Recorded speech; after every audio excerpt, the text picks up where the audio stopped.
Ladies and gentlemen, the President of the United States, Joe Biden, accompanied by Ms. Lauren Usher.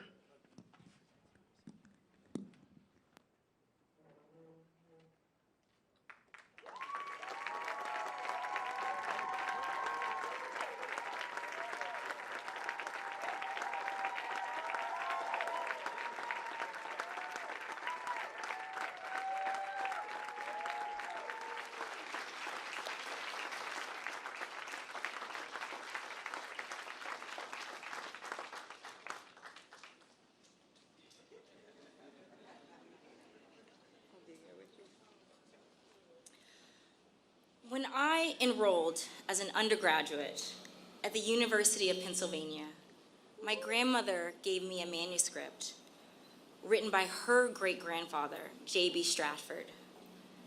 It was a memoir that began with J.B.'s father buying his own freedom from enslavement in Versailles, Kentucky, and continued through J.B.'s life as a successful business owner and hotelier in Tulsa, Oklahoma. It was by reading this memoir that I understood a part of family history that had only been spoken about in whisper. The Tulsa race massacre that had destroyed our family business and criminalized our patriarch, J.B. Stratford. Educated at Oberlin College and Indianapolis Law School, J.B. had a hotel business in Tulsa that would have been worth over $2 million in today's money.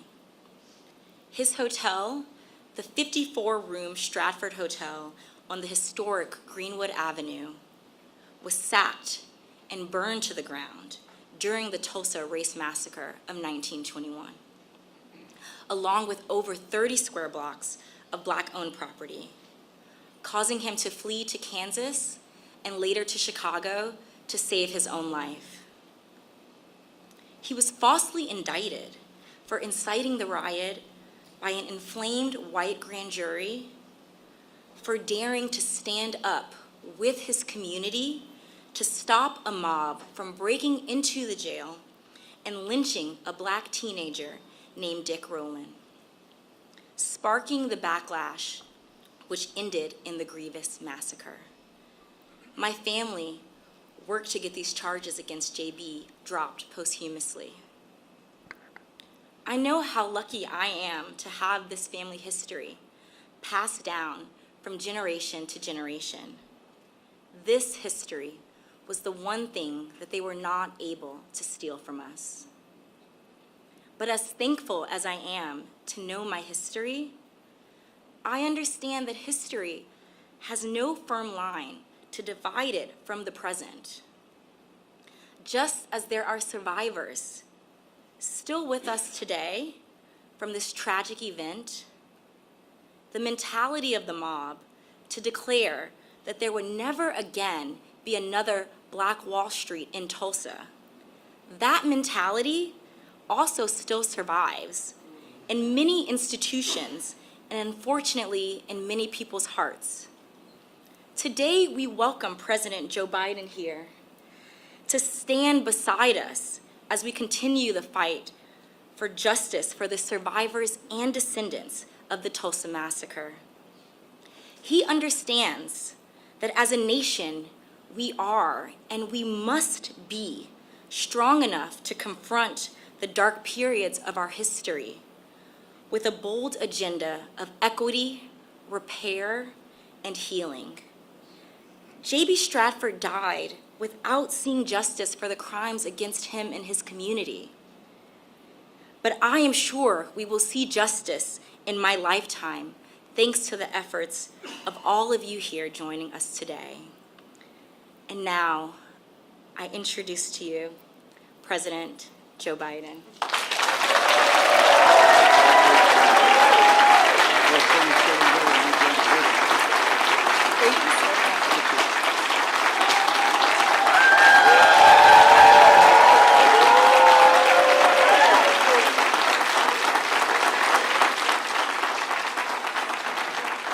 Thank you. Please, if you have a seat, sit down. And I got to make one check here.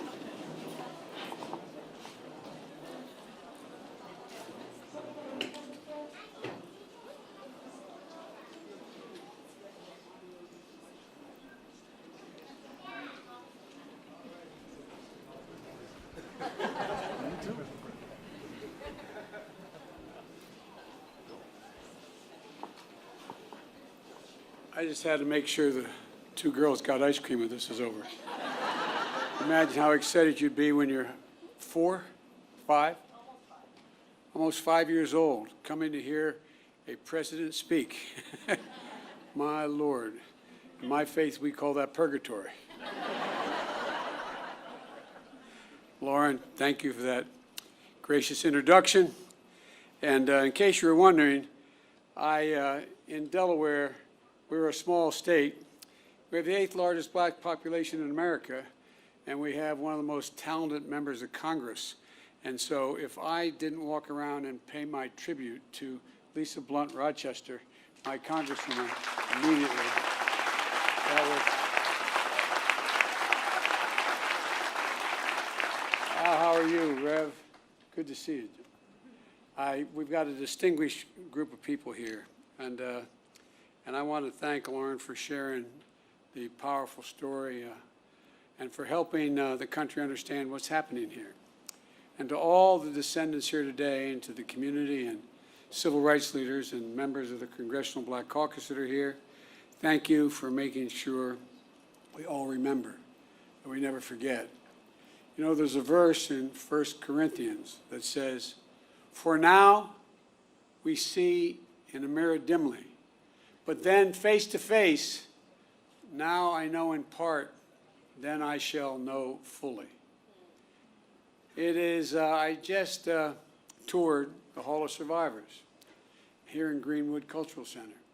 And I want to thank the incredible staff for hosting us here. And I mean that sincerely, thank you. And if I didn't say what my father would insist on, please excuse my back. I apologize. But in the tour I met Mother Randall, who's only 56 years old. God love her. And Mother Fletcher, who's 67 years old. And her brother Van Ellis, who's 100 years old. And he looks like he's 60. Thank you for spending so much time with me. I really mean it. It was a great honor, a genuine honor. You are the 3 known remaining survivors of a story seen in the mirror dimly. But no longer. Now your story will be known in full view. The events we speak of today took place 100 years ago, and yet I'm the first president in 100 years ever to come to Tulsa. And I say that not as a compliment about me, but to think about it. 100 years and the first president to be here during that entire time. And in this place, in this ground, to acknowledge the truth of what took place here. For much too long, the history of what took place here was told in silence, cloaked in darkness. But just because history is silent, it doesn't mean that it did not take place. And while darkness can hide much, it erases nothing. It erases nothing. Some injustices are so heinous, so horrific, so grievous, they can't be buried, no matter how hard people try. And so it is here. Only with truth can come healing and justice and repair. Only with truth. Facing it. But that isn't enough. First, we have to see, hear, and give respect to Mother Randall, Mother Fletcher, and Mr. Van Ellis.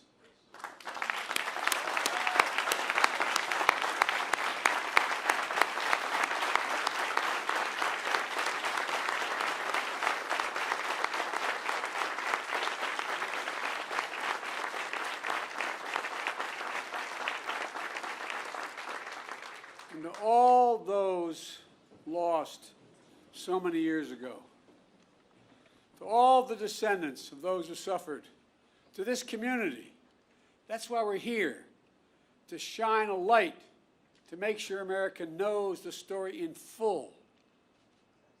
May 1921, Formerly enslaved black people and their descendants are here in Tulsa, a boomtown of oil and opportunity in a new frontier.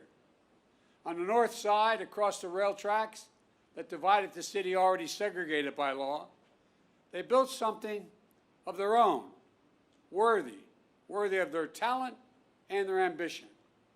Greenwood, a community, a way of life.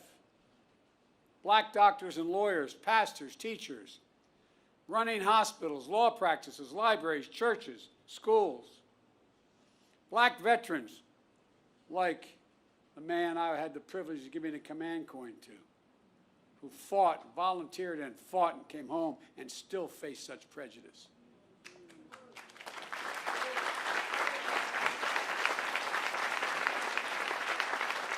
Veterans have been back a few years helping after winning the First World War, building a new life back home with pride and confidence.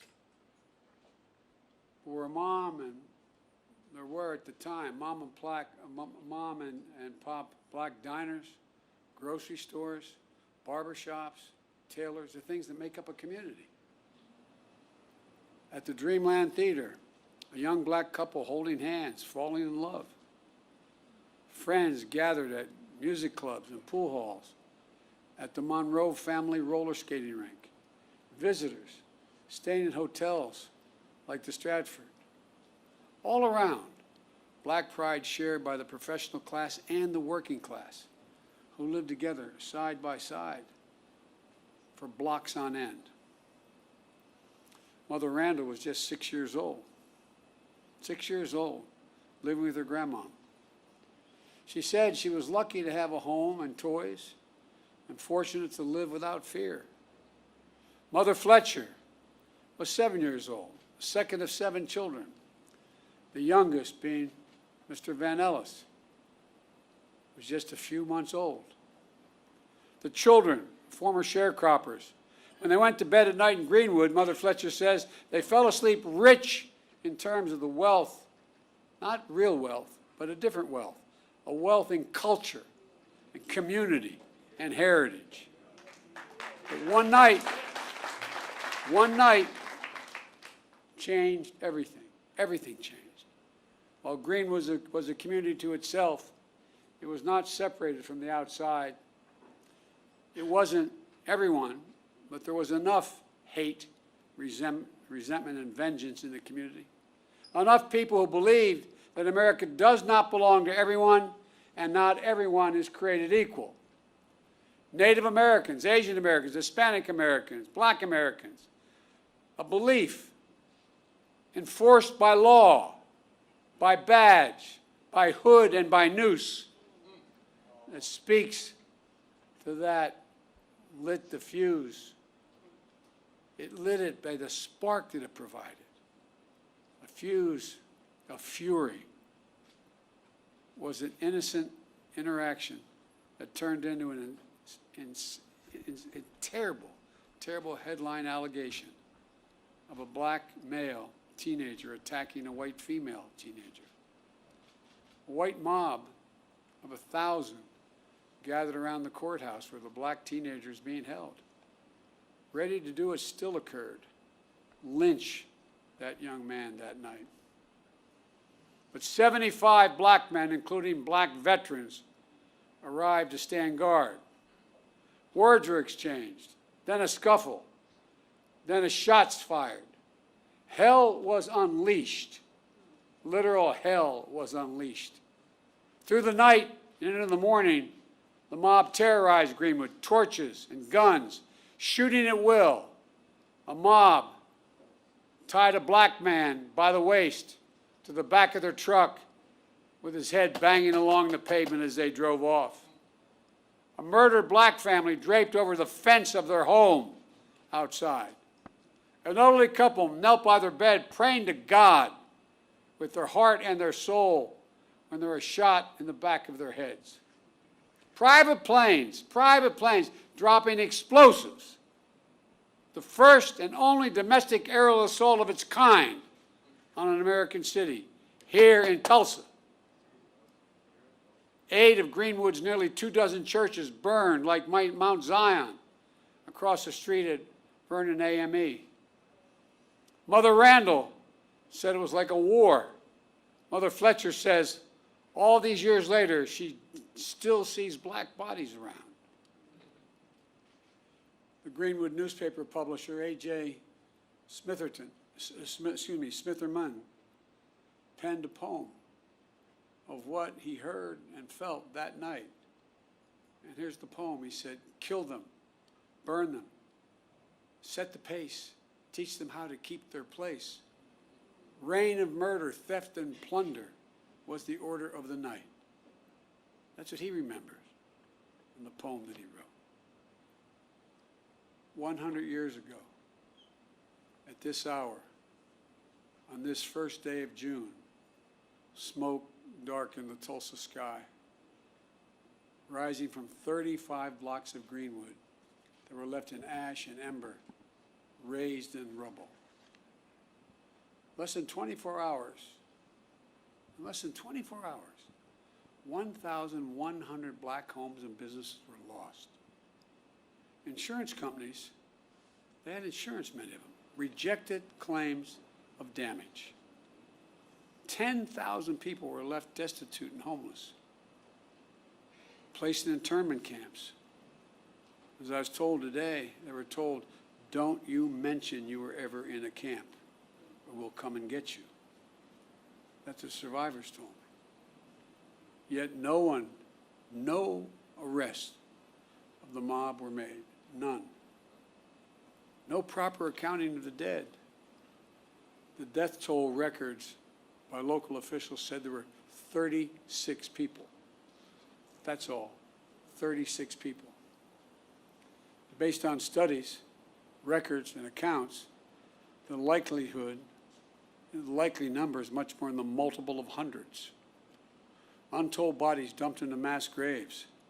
Families who at a time waited for hours and days to know the fate of their loved ones are now descendants who have gone 100 years without closure. But you know, as we speak, the process of exhuming the unmarked graves has started. And at this moment, I'd like to pause for a moment of silence for the fathers, the mothers, the sisters, sons and daughters, friends of God and Greenwood. They deserve the dignity and they deserve our respect. May their souls rest in peace.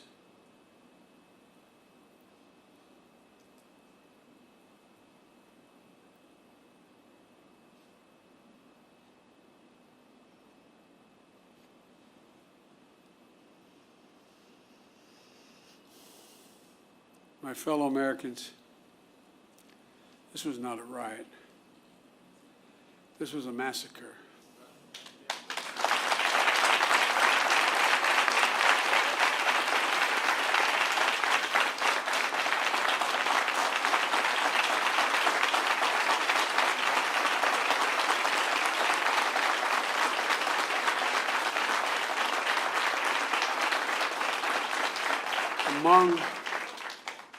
Among the worst in our history, but not the only one. And for too long, forgotten by our history. As soon as it happened, there was a clear effort to erase it from our memory, our collective memories, from the news and everyday conversations. For a long time, schools in Tulsa didn't even teach it, let alone schools elsewhere. And most people didn't realize that a century ago, the second Ku Klux Klan had been founded. The second Ku Klux Klan had been founded. A friend of mine, John Meacham, I'd written when I said I was running to restore the soul of America. He wrote a book called The Soul of America, not because of what I said. And there's a picture about page 160 in the book showing over 30,000 Ku Klux Klan members in full regalia, Reverend, pointed hats, the robes, marching down Pennsylvania Avenue in Washington, D.C., Jesse, you know all about this. Washington, D.C. If my memory is correct, there were 37 members of the House of Representatives who were open members of the Klan. There were 5, if I'm not mistaken, could have been 7, I think it was 5, members of the United States Senate, open members of the Klan. Multiple governors were open members of the Klan. Most people didn't realize that a century ago the Klan was founded just 6 years before the horrific destruction here in Tulsa. And one of the reasons why it was founded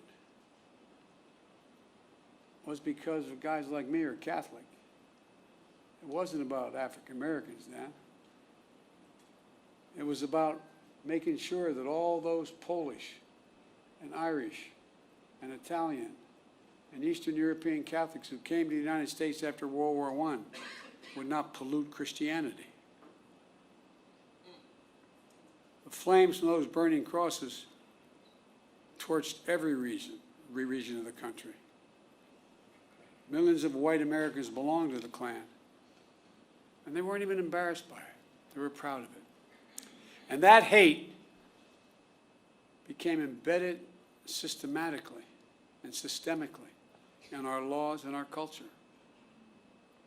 We do ourselves no favors by pretending none of this ever happened, or it doesn't impact us today, because it does still impact us today. We can't just choose to learn what we want to know and not what we should know.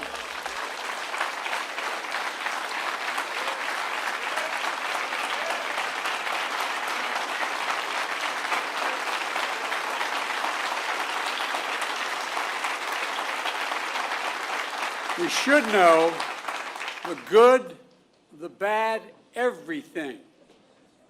That's what great nations do. They come to terms with their dark sides. And we're a great nation. The only way to build a common ground is to truly repair and to rebuild. I come here to help fill the silence, because in silence, wounds deepen. And only, as painful as it is, only in remembrance do wounds heal. We just have to choose to remember. We memorialize what happened here in Tulsa, so it can't be erased. We know here, in this hallowed place, we simply can't bury pain and trauma forever. And at some point, there'll be a reckoning, an inflection point, like we're facing right now as a nation. What many people hadn't seen before, or simply refused to see, cannot be ignored any longer. You see it in so many places. And there's greater recognition that for too long, we've allowed a narrowed, cramped view of the promise of this nation to fester. The view that America is a zero-sum game, where there's only one winner. If you succeed, I fail. If you get ahead, I fall behind. If you get a job, I lose mine. And maybe worst of all, if I hold you down, I lift myself up. Instead of, if you do well, we all do well. We see that in Greenwood. This story isn't about the loss of life, but a loss of living, of wealth and prosperity and possibilities that still reverberates today.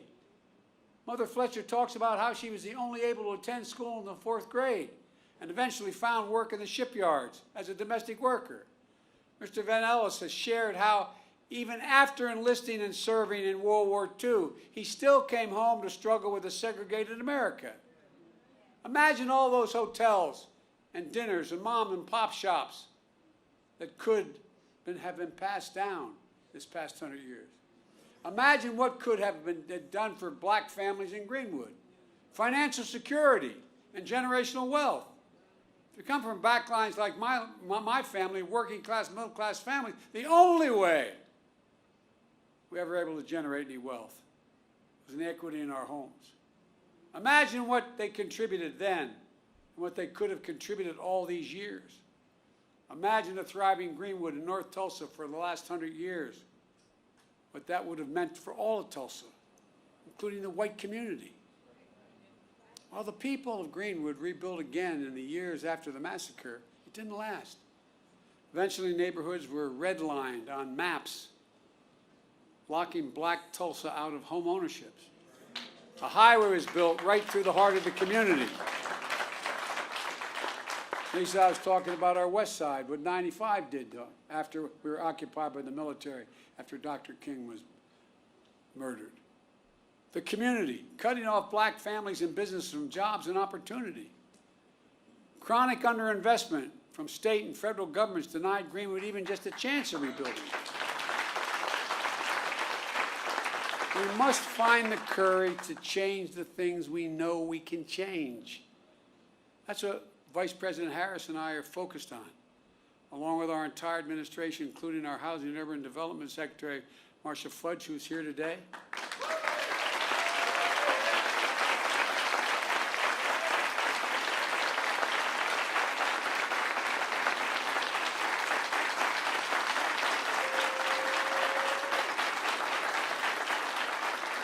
Because today we're announcing 2 expanded efforts targeted toward black wealth creation that will also help the entire community.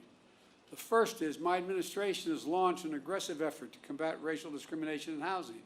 That includes everything from redlining to the cruel fact that a home owned by a black family is too often appraised at a lower value than a similar home owned by a white family.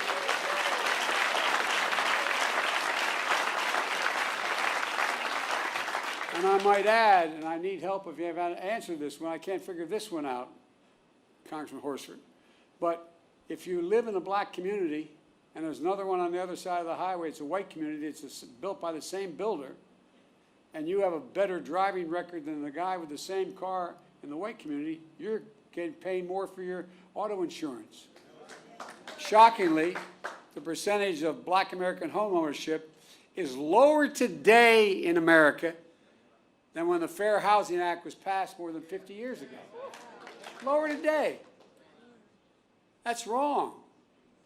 And we're committed to changing that.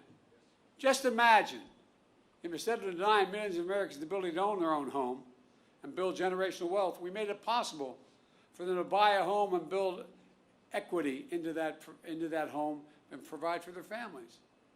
Second, small businesses are the engines of our economy and the glue of our communities.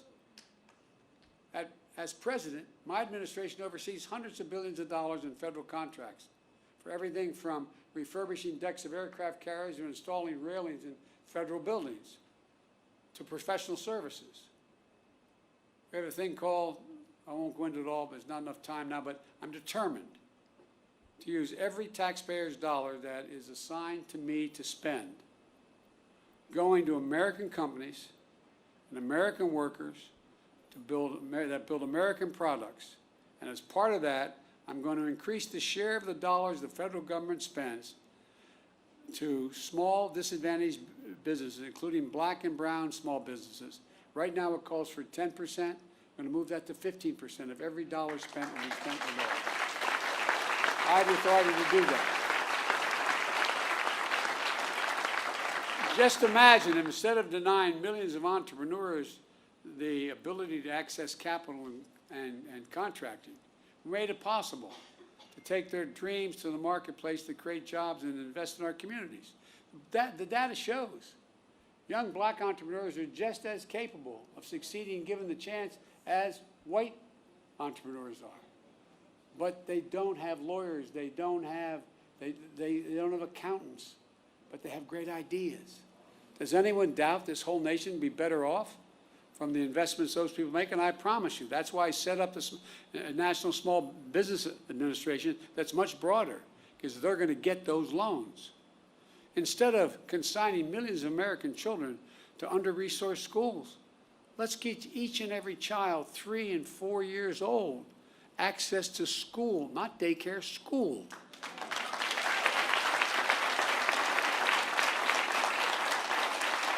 In the last 10 years, studies have been done by all the great universities. It shows that it increased by 56% the possibility of a child, no matter what background they come from, no matter what. If they start school at 3 years old, they have a 56% chance of going all through all 12 years without any trouble and being able to do well. And a chance to learn and grow and thrive in a school and throughout their lives. And let's unlock more than an incredible creativity and innovation that will come from the nation's historically black colleges and universities. You know, I have a $5 billion a year program giving them the resources to invest in research centers and laboratories in high-demand fields to compete for good-paying jobs in industries of the future like cybersecurity. The reason why they don't, their students are equally able to learn as well and get the good-paying jobs that start at $90,000 and $100,000, but they don't have the money to provide and build those laboratories. So guess what? They're going to get the money to build those laboratories. So instead of just talking about infrastructure, let's get about the business of actually rebuilding roads and highways, filling the sidewalks and cracks, installing streetlights and high-speed internet, creating space to live and work and play safely. Let's ensure access to health care, clean water, clean air, nearby grocery stores, stocked with fresh vegetables and food that in fact deal with. I mean, these are all things we can do. Does anyone doubt this whole nation will be better off with these investments? The rich will be just as well off, the middle class will do better, and everybody will do better. It's about good paying jobs, financial stability, and being able to build some generational wealth. It's about economic growth for our country and outcompeting the rest of the world, which is now outcompeting us. But just as fundamental as any of these investments I've discussed is maybe the most fundamental: the right to vote. The right to vote.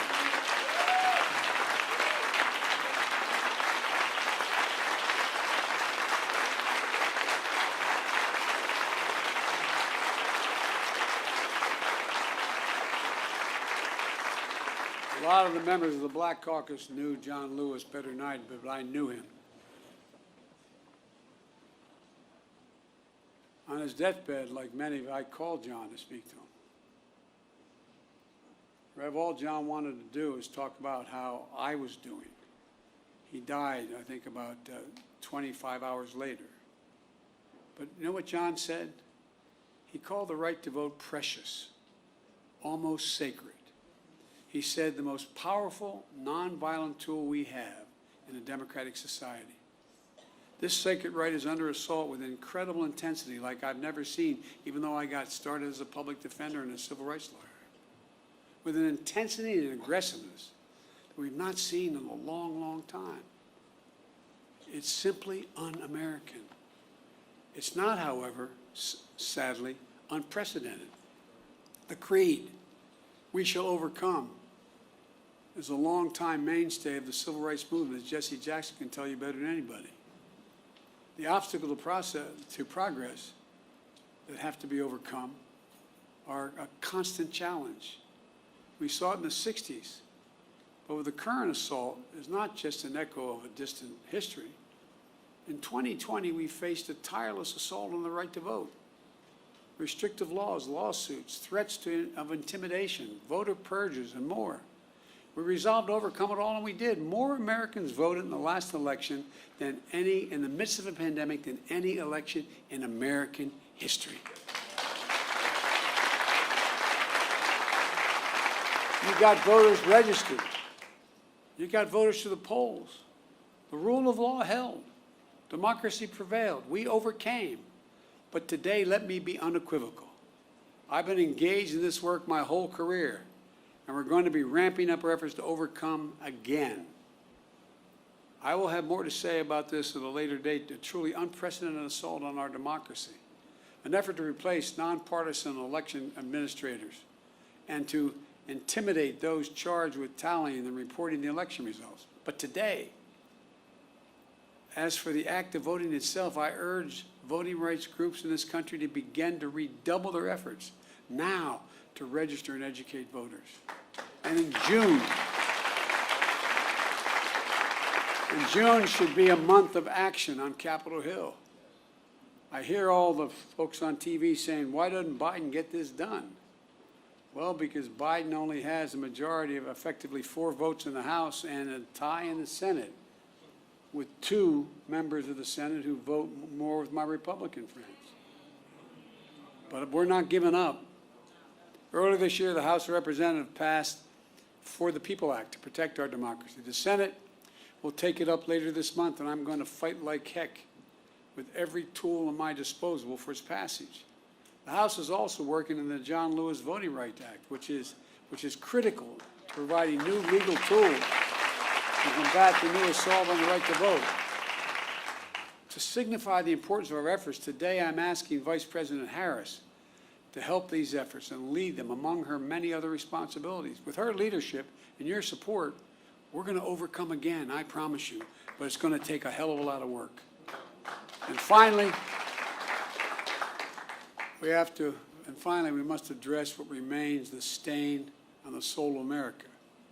What happened in Greenwood was an act of hate and domestic terrorism with the through line that exists today still.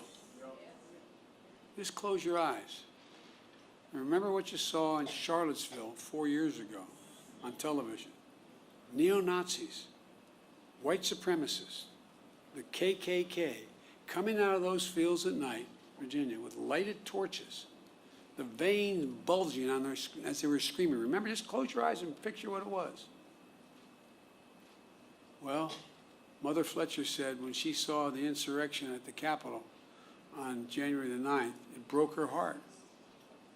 A mob of violent white extremists, thugs, said reminded her of what happened here in Greenwood 100 years ago.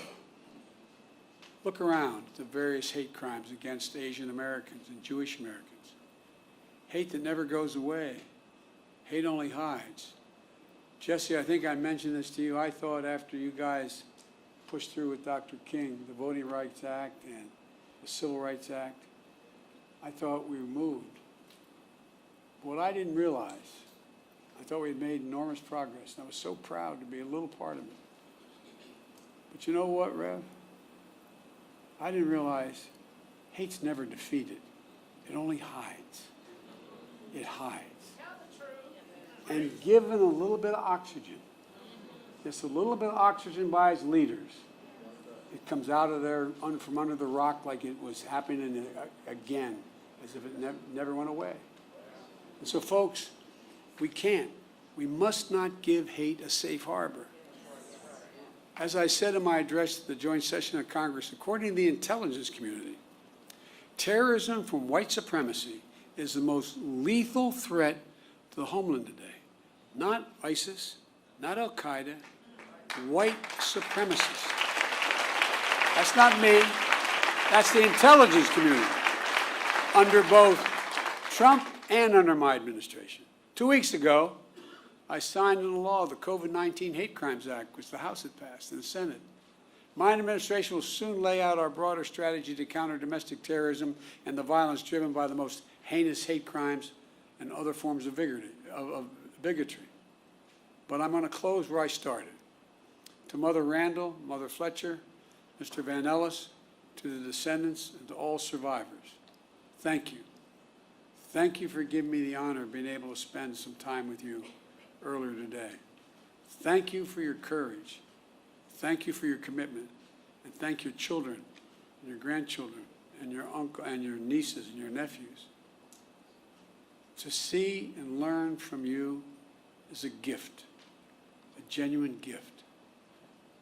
Dr. John Hope Franklin, one of America's greatest historians, Tulsa's proud son, whose father was a Greenwood survivor, said, and I quote, "Whatever you do, it must be done in the spirit of goodwill and mutual respect and even love.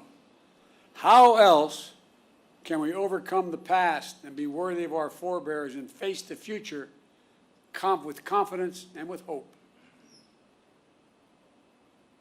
On this sacred and solemn day, may we find that distinctly Greenwood spirit that defines the American spirit, a spirit that gives me so much confidence and hope for the future, that helps us see face to face a spirit that helps us know fully who we are and who we can be as a people and as a nation. I've never been more optimistic about the future than I am today. I mean that. The reason is because of this new generation of young people. They're the best educated, they're the least prejudiced, they're the most open generation in American history. And although I have no scientific basis for what I'm about to say, but those of you who are over 50, how often did you ever see advertisements on television with black and white couples? Not a joke.